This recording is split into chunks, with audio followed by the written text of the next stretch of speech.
Shiva news चॅनलमध्ये आपल्या सर्वांचे सहर्ष स्वागत। चला तर पाहूया आजच्या काही घडामोडी। निप्पाणीतील अपघातग्रस्त शिवाजी शिंदे कुटुंबियांना जोल्ले ग्रुपच्या वतीने 1 लाख रुपयाचे धनादेश देण्यात आले। कोडणी गावाचे रहिवासी शिवाजी शिंदे हे कुटुंबियासोबत निप्पाणीकडून कोडणीकडे रविवारी जातेवेळी रविवारी रात्री 10च्या सुमारास अपघात झाला होता। या अपघाताच्या वेळी शिवाजी शिंदे यांच्या उपचार दरम्यान त्यांचा मृत्यू झाला। त्याची माहिती कोडणी ग्रामस्थ तसेच येथील कार्यकर्ते ऋषी माने व विनायक कानडे यांनी आमदार शशिकला जोल्ले यांना दिली। त्यासाठी जोल्ले ग्रुपच्या वतीने शिवाजी शिंदे यांच्या नातेवाईकांना 1 लाख रुपयाचे धनादेश देण्यात आले। यावेळी निप्पाणीतील शासकीय विश्रामगृह या ठिकाणी कोडणी गावाचे ग्रामस्थांच्याकडून निवेदन घेण्यात आले। त्यांची सर्व माहिती ऐकून त्याबद्दल आमदार शशिकला जोल्ले यांनी सर्वांना माहिती दिली व झालेल्या अपघातातील शिवाजी शिंदे यांच्या निधनाबद्दल दुःख व्यक्त केले। या अपघाताच्या वेळी जो काय प्रकार घडला त्याची खेद व्यक्त करीत याबद्दल हॉस्पिटलचे डॉक्टर व रुग्णवाहिकेचे कर्मचारी तसेच अधिकारी यांना याबद्दल जाब विचारले। यापुढेही असे होऊ नये असे त्यांनी ताकीद दिले। या अपघातातील शिंदे परिवारांच्या वतीने सर्व काही मुलांचे शिक्षण खर्च शिंदे यांचे पत्नी यांना नोकरी देण्याचे आश्वासन यावेळी दिले। या रस्त्यावरती गतिरोधक व डिवायडर तसेच फलक लावण्यासाठी सांगण्यात आले। यावेळी विनायक कानडे यांनी अपघाताबद्दलची माहिती यावेळी सर्वांना सांगितली। आमच्या स्वतःच्या वगैरे गाडीतून आम्ही नेण्याचा प्रयत्न केला आणि सर्वसाधारणपणे 40-45 मिनिटांनंतर आम्हाला संकेश्वरमधून एक ॲम्ब्युलन्स आली। तिथं संकेश्वरमधून ॲम्ब्युलन्स आल्यानंतर आम्ही त्या मुलांची परिस्थिती पाहता जीव ICUला डायरेक्ट घेऊन गेलं। जीव ICUमध्ये आम्ही तुमची ॲक्सिडेंटची केस घेणार नाही असं डायरेक्ट सांगण्यात आलं आणि आम्हाला तिथून हकलून लावलं। तिथून आम्ही त्या मुलांना घेतलं आणि सरळ गांधी हॉस्पिटलमध्ये आलो। गांधी हॉस्पिटलमध्ये आल्यानंतर पण योग्य उपचार त्याला मिळाले नाही। त्याचा रक्तस्राव एवढा झाला होता की तिथं फर्स्ट एडची जरी त्याला ट्रीटमेंट झाली असती तरी पण तो पेशंट तिथं दगावला नसता। तिथं पण आम्हाला काही व्यवस्थित ट्रीटमेंट मिळाली नाही। त्यानंतर आम्ही सर्व पेशंटला घेतलो आणि कोल्हापूरला गेलो। पण ह्या सर्व परिस्थितीमध्ये शिवाजीचं जे रक्त चाललं होतं ते जवळजवळ 3 ते 4 तास कंटिन्यू चाललंच होतं। आमच्या डोळ्यासमोर तो बोलत होता, सगळं व्यवस्थित होतं, माझ्या पोरांना सांभाळा असं वगैरे एकदम इमोशनल तिथं सगळं झालं होतं। त्याला घेऊन आम्ही कोल्हापूरला जाऊस तोपर्यंत म्हणजे कोल्हापुरात DY पाटीलच्या इथं जाऊस तोपर्यंत त्याचा ॲम्ब्युलन्समध्येच मृत्यू झाला होता। त्यानंतर आम्ही त्यांना घेऊन अस्कराबादला गेलो। तिथं पण आमच्याकडे फक्त गावकरी म्हणून आम्ही सगळी मदतीच्या नात्याने गेलो असता आमच्याकडे 1 लाख रुपये, 2 लाख रुपये, 10 लाख रुपये डिपॉझिटची मागणी केली। ती देणं त्यावेळी रात्री 2 वाजता कुणालाही शक्य नव्हते। असा ओव्हरऑल हे झाल्यानंतर आम्ही शिवाजीला गमावलं। शिवाजीच्या पोरग्याला पण रात्री तिथं कुठलीही ट्रीटमेंट झाली नाही। दुसऱ्या दिवशी पैसे न भरले म्हणून तिथून कुणालाही न सांगता पेशंट त्यांनी CPRला डायरेक्ट नेऊन टाकले होते। CPRलाही कोणी दाद घेतली नव्हती। सकाळी 6 वाजेपर्यंत संध्याकाळी 4 वाजता आमच्याकडे मोठे नेते वगैरे गावकरी मिळून ज्यावेळी CPRला गेले त्यावेळी त्यांची दाद घेतली आणि त्यांची ट्रीटमेंट झाली। ह्या सर्व प्रकारामुळे अशी परिस्थिती झाली की आम्ही ह्या भागात राहत असताना निप्पाणीमध्ये ज्यावेळी ॲक्सिडेंट झाला आमचा अनुभव आमच्या गावकऱ्यांच्यावर आलेला। पण त्याच महिन्यात जवळजवळ 4 ते 5 ॲक्सिडेंट आम्ही पण डोळ्याने बघितले आणि सगळ्यांची तक्रार अशीच आहे की जवळजवळ 40-50 फोन केल्यानंतर पण ॲम्ब्युलन्स तिथे अवेलेबल होत नाही। मग ॲम्ब्युलन्स आम्ही ज्या वेळेला गांधी हॉस्पिटलमध्ये पेशंट आमच्या स्वतःच्या गाडीतून घेऊन गेलो होतो त्यावेळेला आम्ही सगळ्यांनी ॲम्ब्युलन्स तिथं बघितलीच होती। एवढ्या जवळ 4-5 किलोमीटर 3 किलोमीटरच्या अंतरावर ॲम्ब्युलन्स असून सुद्धा 50 फोन केल्यानंतर ॲम्ब्युलन्स आम्हाला भेटली नाही। दुसरी गोष्ट काय झाली, ॲम्ब्युलन्स भेटली नाही आणि जे हॉस्पिटलमध्ये फर्स्ट एड जरी त्याचा रक्त थांबवण्याचा जरी प्रयत्न केला असता तरी पण शिवाजीचा आज जीव वाचला असता। आज ह्या सगळ्या घटनेमुळे आम्ही आमचा मित्र किंवा आमचा गावकरी आम्ही गमावलेला आहे। हीच गोष्ट उद्या परत होऊ नये आणि ह्या गोष्टीवर काहीतरी कठोर कारवाई व्हावी ह्यासाठी आम्ही एक निवेदन घेऊन गावकऱ्यांच्या मार्फत किंवा निप्पाणीकरांच्या मार्फत आलेलो आहे आणि ते आपण द्यायचं आहे। त्यानंतर राहिली गोष्ट ॲक्सिडेंटची, तर आम्हाला डॉक्टरांची पण कुणाची सुविधा तिथे मिळालीच नाही। डॉक्टर अवेलेबलच नव्हते। डॉक्टर अवेलेबल एक चांगला जरी डॉक्टर त्याच्या फर्स्ट एड किंवा ते रक्त थांबवण्याचा जरी प्रयत्न केला असता तरी पण त्याचा जीव वाचला असता। असं ह्या कारणासाठी आम्ही सगळे एकत्र येऊन हे केलेलं आणि सगळ्यात महत्त्वाचा प्रश्न राहिला, जे गाडी चालवत होते ते मद्यधुंद अवस्थेमध्ये होते आणि आमचा गावकरी जो होता तो पूर्ण त्याच्या साईडपेक्षा पण खालून चालला होता। त्याने स्वतःने त्या दिवशी ज्यावेळी तो जिवंत होता त्यावेळी त्याने ती पण कबुली दिली आणि ह्या साईडून येणारी गाडी पूर्ण त्याला येऊन इकडे धडकलेली होती। मध्ये जरी एक डिवायडर जरी म्हणजे ती पण मागणी करण्यासाठी लोक आलेले आहेत, ते जरी झालं तरी पण हेतून पुढे आता जे झाले ते टाळता येणार नाही, पण इथून पुढे जरी त्याची एकदम खबरदारी घेऊन जे झाले त्यांच्यावर कठोर कारवाई व्हावी ही एक अपेक्षा आहे आणि त्यासाठी वहिनी आम्ही तुमच्याकडे हे ॲप्लिकेशन घेऊन आलेलं आहे. माहिती आमदार जोल्ले यांनी ऐकून त्यांनी याबद्दल आपली मनोगत व्यक्त केले. ಎಲ್ಲರೂ ಇದೆ. ಕ್ಷೇತ್ರದಾಗ ಹಿಂಗಾದಾಗ ಆಂಬ್ಯುಲೆನ್ಸ್ ಇದ್ದಾಗಲೂ ಕೂಡ ನಿಮ್ಮ ಆಂಬ್ಯುಲೆನ್ಸ್ ಯಾಕೆ ಬರಲಿಲ್ಲ? ಯಾರು ಜವಾಬ್ದಾರಿ ಅದು? ನಿಮ್ಮಲ್ಲಿ ನೈಟ್ ಡ್ಯೂಟಿಗೆ ಯಾರು ಇರ್ತಾರೆ ನಿಲ್ಲ, ಮತ್ತೆ ಬಂದ್ರೆ ರೆಸ್ಪಾನ್ಸ್ ಯಾಕೆ ಆಗಂಗಿಲ್ಲ? ಅಲ್ಲಿ ನೋಡಿ ಏನು ಉಪಯೋಗ ರೀ? ನೋಡಿ ನೀವು ಇಲ್ಲ ಆಗಂಗಿಲ್ಲ ಅಂದ್ರೆ ಆಂಬ್ಯುಲೆನ್ಸ್ನಾಗ ಹಾಕಿ ನೀವು ಮುಂದೆ ಒಯ್ಬೇಕಿತ್ತ. ಇದಕ್ಕೆ ಹೇಳಕತ್ತಾರಲ್ಲ ಅವ್ರ. ಆಮೇಲೆ ಅವ್ರು ಫಸ್ಟ್ ಏಡ್ ಮಾಡಿದ್ದಾರೆ ಮೇಡಮ್. ಅಲ್ಲಿ ಇದು ಆಗಿದ್ದಂದ್ರೆ ಆಂಬ್ಯುಲೆನ್ಸ್ ಇತ್ತು. ಮತ್ತೆ ಆಂಬ್ಯುಲೆನ್ಸ್ ಜವಾಬ್ದಾರಿ ಯಾರ್ದು? ನಂದೇನು ನಿಮ್ದು? ಮತ್ತೆ ಇಷ್ಟೆಲ್ಲ ನೋಡಾಕತ್ತೀರಿ, ಇಷ್ಟು ಸೀರಿಯಸ್ ಕಂಡೀಷನ್ ಐತಿ, ಇಲ್ಲಿ ಆಗಂಗಿಲ್ಲ ಅಂದ್ರೆ ನೀವು ಸಡನ್ ಆಗಿ ಆಂಬ್ಯುಲೆನ್ಸ್ ಅವ್ರಿಗೆ ಪ್ರೊವೈಡ್ ಮಾಡಿ ಕಳಿಸ್ಬೇಕಿತ್ಲ. ಸಂಕೇಶ್ವರ ಯಾಕ್ರಿ ಇಲ್ಲಿ ಹಂಗೆ ಏನಾಗಿತ್ತು ಹೇಳಿ? ಈಗ ಅನ್ನ MP ಇದ್ದಾಗ ಒಂದು ಆಂಬ್ಯುಲೆನ್ಸ್ ಕೊಟ್ಟಾರಿಲ್ಲ, ಕೊಟ್ಟಾರೇನೆ. ಮೊನ್ನೆ ನಾನು ಹೊಸದೊಂದು ಬೆನಾಡಿಕ್ ತಂದು ಕೊಟ್ಟೈತಿ, ಮತ್ತೆ ನಿಮ್ದು ಒಂದೈತಿ. 3 ಆಂಬ್ಯುಲೆನ್ಸ್ ಇದ್ದಾಗ ಯಾಕೆ ಆಗ್ಲಿಲ್ಲ ಹೇಳ್ರಿ? ಅದು ಪುತ್ರ ಒಂದು ಜೀವ ಹೋಗೈತಲ್ಲಿ. ಅವ್ರು ನನಗೆ ಕೇಳಿದ್ರೆ ನಾ ಏನು ಹೇಳ್ಬೇಕಲ್ಲಿ?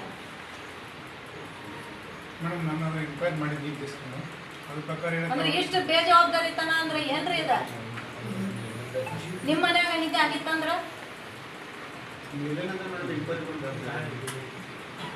ಜವಾಬ್ದಾರಿ ಇರ್ತೈತಿ. ನೀವೆಲ್ಲರೂ ಗೌರ್ಮೆಂಟ್ ಆಫೀಸರ್ಸ್ ಅದಿರಿ, ಡಾಕ್ಟರ್ ಗೌರ್ಮೆಂಟ್ ಇಷ್ಟು ಫೆಸಿಲಿಟಿ ಕೊಟ್ಟೈತಿ, ನಾವೆಲ್ಲ ಇಲ್ಲಿ ಇಷ್ಟೆಲ್ಲ ಗುದ್ದಾಡಕತ್ತೀವಿ. ಒಂದು ಆಂಬ್ಯುಲೆನ್ಸ್ ಕೊಡಕ್ ಆಗಂಗಿಲ್ಲ ಅಂದ್ರ ಏನಾಗೈತಿ ಹೇಳ್ರಿ? ಬೆಳಿಗ್ಗೆ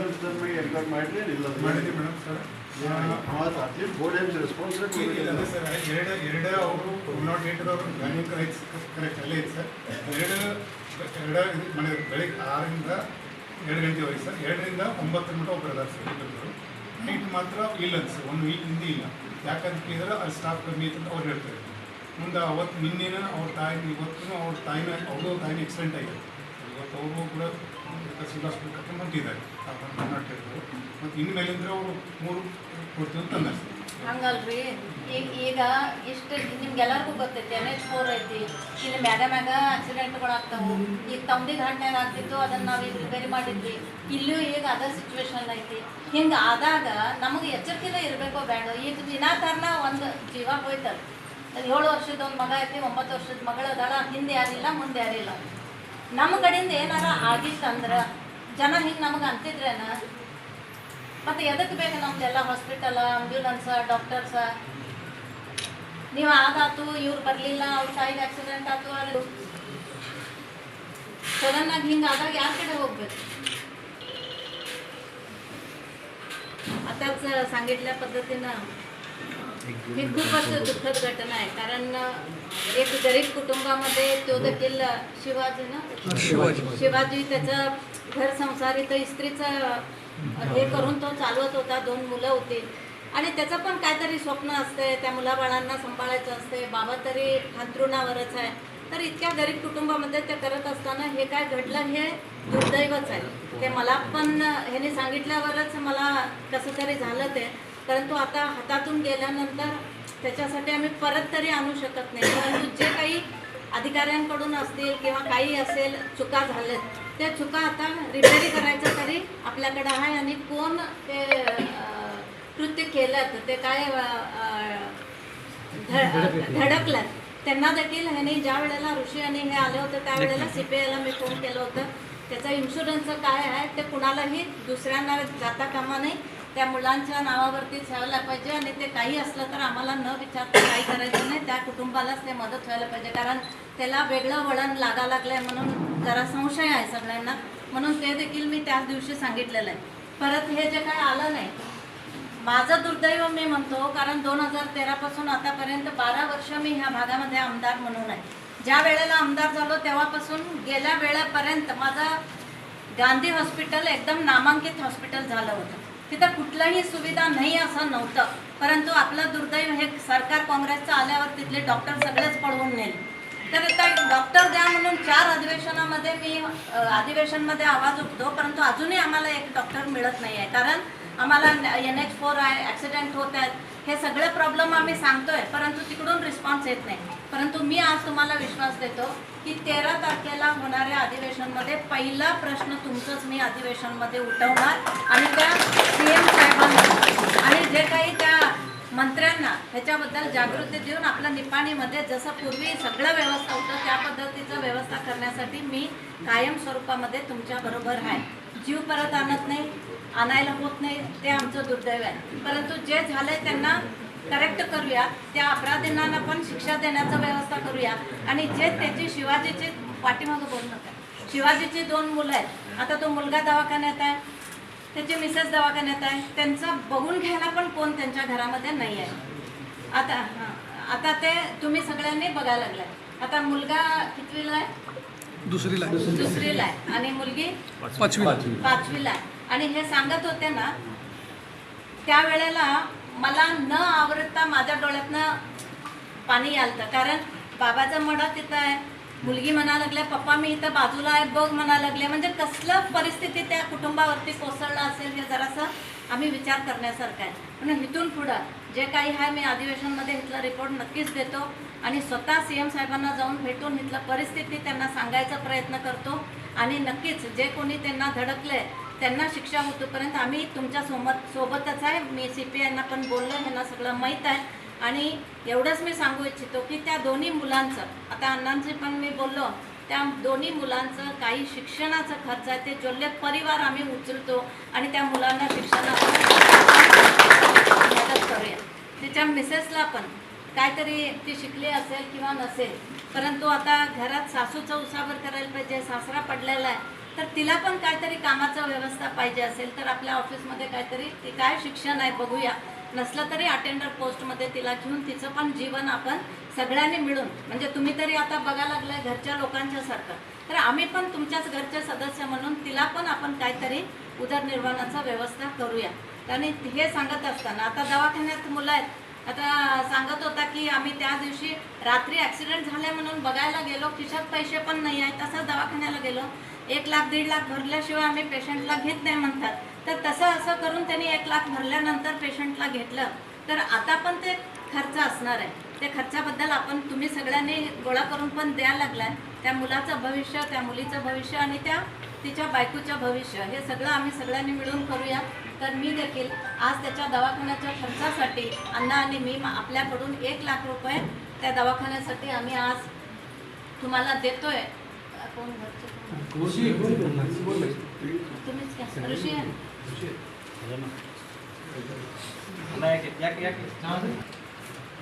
सुरुवातीला आता नेऊन काय आहे अगदी गरज असलेलं संपवा, नंतर काय होतंय कसं होतंय आम्ही वरच्यावर ह्या दोघांच्या संपर्कात राहतो.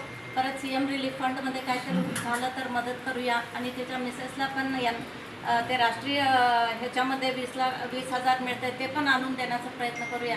ओव्हरऑल तुम्ही चिंता करू नका. आणि हे दोघं मला सांगितलं वहिनी तुमच्यावर फक्त आमचा विश्वास आहे सगळ्या गावकऱ्यांचा आणि तुम्हीच हे तुम्ही निकाल लावणार म्हणून ते दोन्ही पोरं मला परवा सांगितले.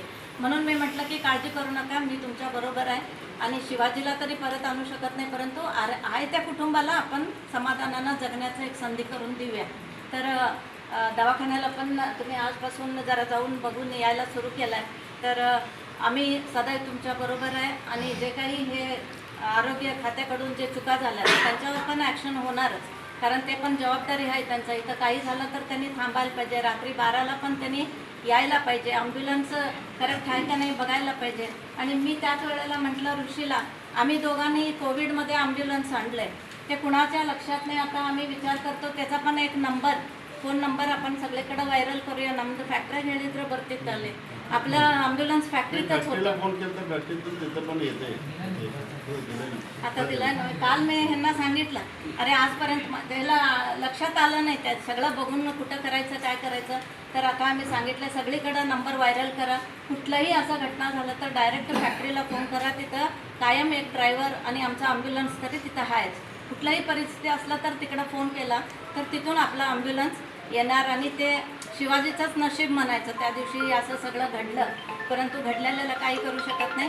तर आपण सर्वांनी मिळून त्यांच्या कुटुंबाला मदत करूया. तुमच्यासोबत मी पण आहे आणि नक्की 13 तारखेला सुरू होणाऱ्या अधिवेशनामध्ये हे प्रश्न मी मांडून ते विधानसभामध्ये आपल्या भागातल्या, आपल्या तालुक्यातल्या, आपल्या मतदारसंघातल्या जे काही PHC सेंटर आहेत, आमचं CSC आता गांधी हॉस्पिटल आहे, आई आणि बाळाचं हॉस्पिटल आहे, तिथं डॉक्टर त्यांना असलं तरच आम्ही काम करू शकतो, नाहीतर काही करू शकत नाही.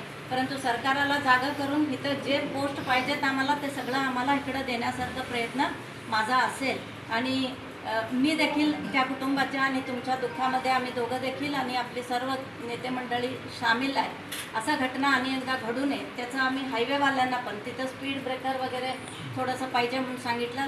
त्यांना पण मीटिंग बोलवूया आणि जिथं कुठं स्पीड ब्रेकर्स पाहिजे तिथं पण आपण घालायचं व्यवस्था करूया. तर आणि मला पण त्यावेळेला त्या टायमाला कोणी सांगितलं नाही. ॲटलिस्ट आपल्याला फोन आला असता तरी काहीतरी धडपडलं असतं. परंतु हे सगळं होऊन गेल्यानंतर कळाल्यामुळं आपल्या PAला कळालं असेल किंवा रात्री एक त्याचा प्रयत्न केला असेल, परंतु आमच्यापर्यंत यायला हे वेळ झालं. तरी पण आता जे काही ह्यांनी सांगितलं तर काल माझ्याकडे येऊन डिस्कस केलं, तर आज म्हटलं मी सगळ्यांना येऊ दे आणि त्या अधिकाऱ्यांना पण मी बोलवून घेतलं. तहसीलदार पण इथंच आहेत, तर सगळे ऑफिसर्स तुमचं जे काही सांगितलं ते ऐकून घेतलं. त्यांनी पण आता अलर्ट राहतील आणि मी पण अधिवेशनामध्ये हे होतोपर्यंत डॉक्टर येऊपर्यंत मी सोडणार नाही. तर सगळ्यांना देखील तुमच्याबरोबर आम्ही आहे असं सांगतोय. आणि त्या बाळाचं, त्या मुलीचं शिक्षणाचं खर्च जे काही आहे ते जोल्हे परिवार आम्ही उचलून घेतो. ते कुठल्या शाळेत असतील तर तिथं शिकू देत नाही, तर आमच्या शाळेत शिकतो म्हटलं तर तिकडं पण आपण शिफ्ट करूया आणि त्या मुलांचं भविष्य निर्माण करूया आणि त्याच्या बायकोला देखील आपण काहीतरी आधार देऊया. आणि आईवडिलांच्या समोर ह्याचं असं झालं हे फार वाईट आहे. तर आईवडिलांना पण सांत्वन देण्याचं काम आपल्याकडे होईल. आणि मी पण एकदा येऊन तिथं घरला येऊन भेट देऊन जातो.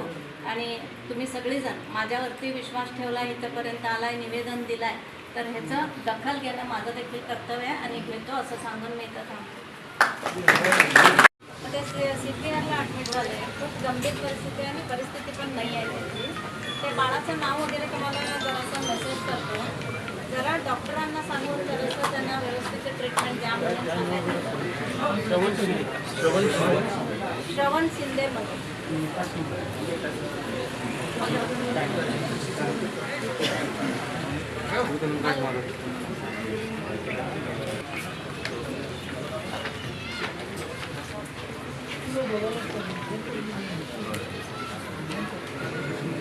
फॅमिलीचा ॲक्सिडेंट झाला तिथं.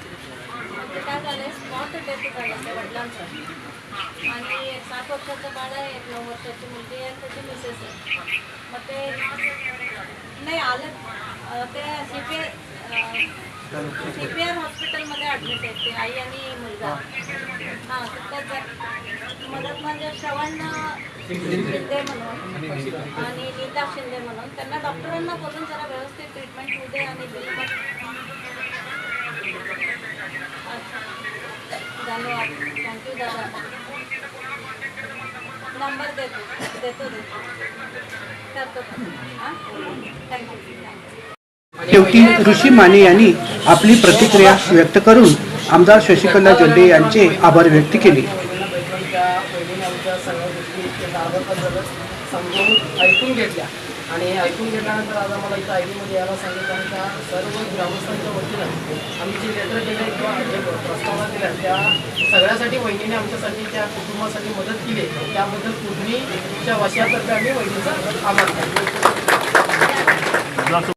यावेळी कोडणीचे ग्रामस्थ तसेच निपाणीतील नागरिकांच्या वतीने आमदार सौ शशिकला जोल्हे तसेच तहसीलदार सुरेश मुंजे यांना सर्वांच्या वतीने निवेदन देण्यात आले. यावेळी आमदार शशिकला जोल्हे, बेळगाव DCC बँकेचे अध्यक्ष अण्णासाहेब जोल्हे, हाल शुगरचे संचालक तसेच मान्यवर मंडळी, भारतीय जनता पक्षाचे सदस्य, कार्यकर्ते व कोडणी ग्रामाचे ग्रामस्थ व भरपूर नागरिक यावेळी बहुसंख्येने उपस्थित होते. शिवा न्यूजसाठी शिवानंद वसेदार. चॅनलला लाईक व सबस्क्राईब करायला विसरू नका.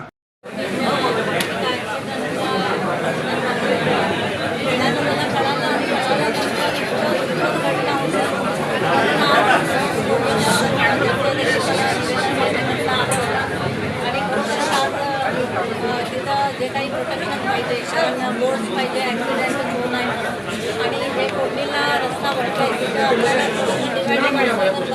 असं पण लोकांचं जे काही म्हणणं होतं ते देखील आज आपण ऐकून घेतलेलं आहे.